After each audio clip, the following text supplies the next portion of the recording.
Hello बच्चों, कैसे हो आप। आज हम कक्षा 3 व 4 हिंदी राष्ट्रीय उपलब्धि सर्वेक्षण 2021 का टेस्ट पेपर सॉल्व करेंगे। तो चलिए वर्कशीट सॉल्व करते हैं।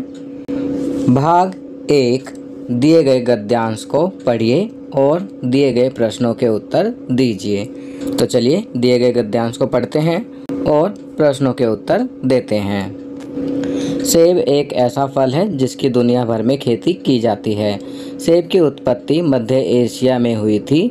सेब की खेती के रिकॉर्ड 100 ईसा पूर्व से पाए गए हैं। यह आमतौर पर लाल या हरे रंग में मिलता है। सेब फाइबर और विटामिन सी से भरपूर होता है। हमारे शरीर में विटामिन सी कई प्रकार की बीमारियों के खिलाफ प्रतिरोधक क्षमता को बेहतर बनाता है।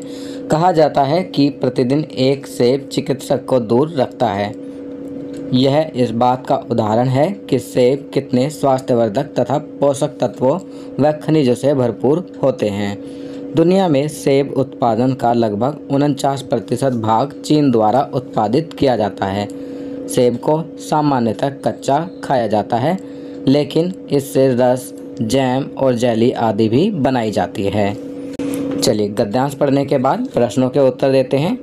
प्रश्नों के उत्तर देने के लिए सही विकल्प को गोला लगाएं। तो यहाँ प्रत्येक प्रश्न के कुछ विकल्प दिए गए हैं, आपको सही विकल्प पर गोला लगाना है। पहला प्रश्न, दिया गया गद्यांश किस फल के बारे में है। तो सही विकल्प है घ, सेब। चलिए आगे बढ़ते हैं। दूसरा प्रश्न, प्रतिदिन एक सेब डैश को दूर रखता है। तो यहाँ सही विकल्प है ख, चिकित्सक। चिकित्सक होता है डॉक्टर। तीसरा प्रश्न, सेब एक डैश और स्वादिष्ट फल है। तो यहाँ विकल्प दिए गए हैं स्वास्थ्यवर्धक, कड़वा, खट्टा, नमकीन। तो सही विकल्प है क, स्वास्थ्यवर्धक।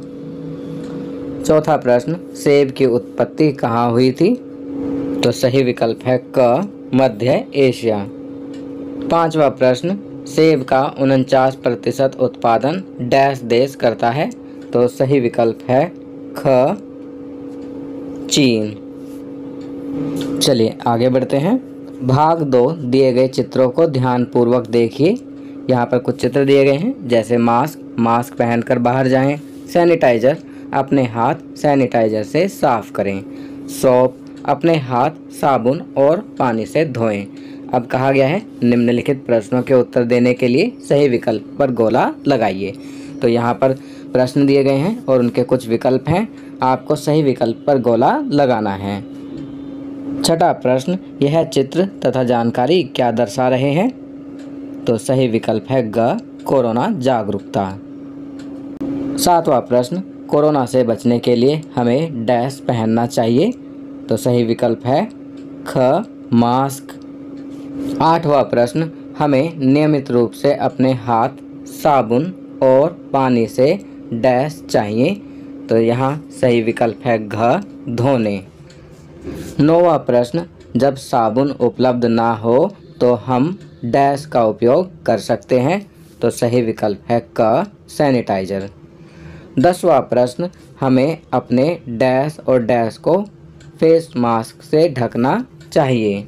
तो यहाँ सही विकल्प है ख, नाक और मुंह। हमें अपने नाक और मुंह को फेस मास्क से ढकना चाहिए। चलिए आगे बढ़ते हैं। भाग 3, नीचे दी गई कहानी को ध्यानपूर्वक पढ़िए। विशाल एक किताब पढ़ रहा था। इसमें एक हाथी की कहानी थी। वह हाथी खास था। वह जादू कर सकता था, वह बात कर सकता था तथा मूंगफली को सोने में बदल सकता था। जल्द ही विशाल ने किताब पढ़ना समाप्त कर दिया। उसने स्कूल जाकर अपने दोस्तों को हाथी के बारे में बताया। अगले दिन विशाल व उसकी कक्षा के सभी विद्यार्थी चिड़ियाघर घूमने गए। वहाँ पर विशाल ने जीवन में पहली बार असली हाथी देखा। अब निम्नलिखित प्रश्नों के उत्तर देने के लिए सही विकल्प को गोला लगाइए। तो बच्चों अब यहाँ पर कुछ प्रश्न दिए गए हैं, आप प्रश्नों को पढ़ेंगे और सही विकल्प पर गोला लगाएंगे। प्रश्न 11, कहानी किसके बारे में थी। तो यहाँ विकल्प दिए गए हैं चींटी, बंदर, हाथी, शेर। तो सही विकल्प है ग, हाथी। 12वां प्रश्न, हाथी डैश को सोने में बदल सकता था? मूंगफली, काजू, घास, बिस्कुट। तो सही विकल्प है क, मूंगफली। हाथी मूंगफली को सोने में बदल सकता था। प्रश्न 13, कहानी में आए खास शब्द के लिए कोई अन्य शब्द चुनिए। तो यहाँ पर विकल्प दिए गए हैं, जाना, बारे में, विशेष, समाप्त। तो सही विकल्प है ग, विशेष। प्रश्न 14, अगले दिन विशाल व उसके सहपाठी कहाँ घूमने गए? बाजार, जिम, चिड़ियाघर, संग्रहालय। तो सही विकल्प है ग, चिड़ियाघर। 15वां प्रश्न, दिए गए शब्दों में से संज्ञा शब्द चुनिए। विकल्प दिए गए हैं, बातचीत करना, पढ़ना, मोड़ना, किताब। तो सही विकल्प है घ, किताब। तो बच्चों, ये वर्कशीट यहाँ कंप्लीट होती है। अगर ये वीडियो आपको अच्छी लगी तो इसे लाइक एंड शेयर ज़रूर करें। अन्य विषयों पर बने हमारे लेटेस्ट वीडियोस को देखने के लिए चैनल को सब्सक्राइब करना ना भूलें और देखते रहिए हमारा channel knowledge kingdom. Thank you.